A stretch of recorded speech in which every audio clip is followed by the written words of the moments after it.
This has been something that's been on my mind for quite a while. It was struck by a couple of customer conversations a few weeks ago on what is the differences between the materials that I'm getting.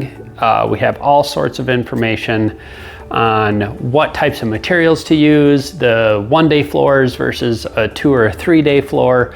There's a lot of differences in there, as well as I'm getting all of this information. It all sounds very similar, but I know there's differences between companies and how they install it, and I'm just having a hard time choosing which company to go with or what system best suits me. I wanted to put together a buyer's guide, and this has been something on my mind for probably the last couple of years, and we've made some smaller attempts at it, but now we're gonna give you guys a full buyer's guide from an owner as well as an installer's point of view of what to be looking for when choosing the right company and the right materials for your project. We're gonna break it up into 3 sections. Number 1, company. I know when choosing to get your floor done, who is going to be doing your floor.